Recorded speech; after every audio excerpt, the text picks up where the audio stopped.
At number 4 on our countdown of the top 10 industry leaders this season, how a boy from a dairy farm became Frosty Boy's managing director.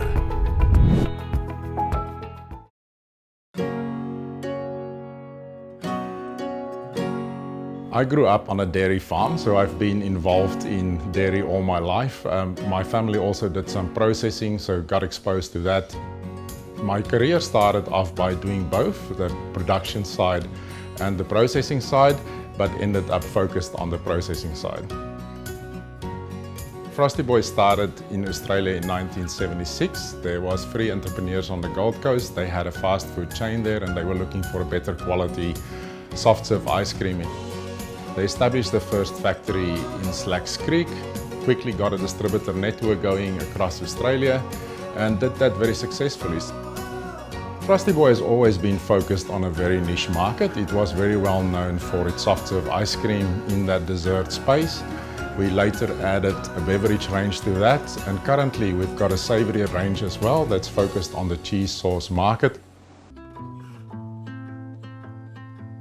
We sell our products in more than 60 countries and we have around 650 containers leaving the site here in Yatala every year. But we also have local representation on quite a few different continents, and that local representation is in various different shapes and forms, and that is because we are not only customizing our products, but we are also customizing our supply solution. The key for us has always been innovation, so never standing still, always looking at what's new in the market and making sure that we give our customers what they need to make profit in their business. So really listening to our customers and then coming up with products that suit them. Where we are in the market at the moment is that we are big enough to have a global footprint, and through that footprint to support our global customers, but we're still small enough that we can really drive customer focus and speed to market, but we're also smart enough that we can innovate. For Frosty Boy, there's a bright future. The work that we've done to establish the global market is putting us in a position now that we can grow. What we want to do is get closer to our customers. So in the next few years, we've already established offices currently in Southeast Asia, in the Philippines. We've got an office in India. We've got an office out of Dubai and an office in Latin America. We've got manufacturing going in India. So a lot more of what we will do is to take that business closer to the customer, remain focused on innovation and providing solutions to our customers that make them profit.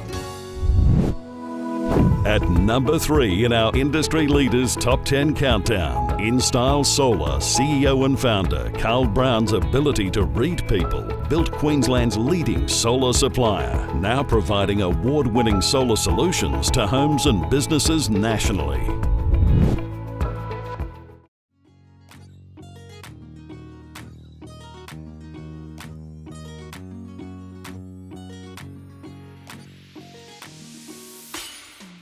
All I could keep seeing was panels popping up on people's roofs. You know, you drive around, you see more of it, see more of it, see more of it. So I had a good look at that industry, and that was the industry that basically drew me. I could see that it was going to have massive growth.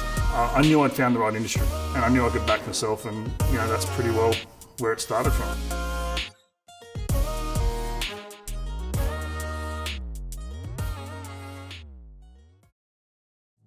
From a personal level, everything's about family for me. You know, if I'm not working with my family, you know, me and my wife spend a lot of time together. Myself and my wife, we're pretty well always together, you know, whether it's work or outside of work. My grandfather, he was a big part of my life growing up. Really stern guy, old Scottish guy. He ran an excavation business, so you can understand the type of guy he was. But he was massively fair. But the main thing with him was, when you're growing up in places like Southwest Sydney, everyone keeps telling you you can't do things, or you're never going to get there, or you're not going to be able to do it. He had an unwavering belief that I could do whatever I wanted to do. When people say you can set your mind to it, you can do anything, that's not really true. I'd love to be number 1 golfer in the world, but I don't have the talent, you know. But he was able to literally, I guess, provide me with a confidence of things that I was good at, I could get better at and move forward. And he died when I was 18. But I'd still say that the little things that I remember from him growing up are probably the biggest things that have probably shaped me personally. One of the things that's been great in our business, we've never had a loan. I had $2,500 in my bank when I started the business 5 years ago, and last year we turned over 36 million. When you look at that with no loans and anything like that, that's probably the biggest achievement we've had. But being number one in Queensland for a long period of time now, being able to retain that while everyone's having a crack trying to beat us. Everyone wants someone to be successful as long as they're not more successful than them. Yeah, if you've got a plan and execute it, you're young, you know what I mean? Have a crack. You know, what are you going to do? Go and work somewhere and be a slave to people for the rest of your life. You obviously genuinely believe that you've got something, do it.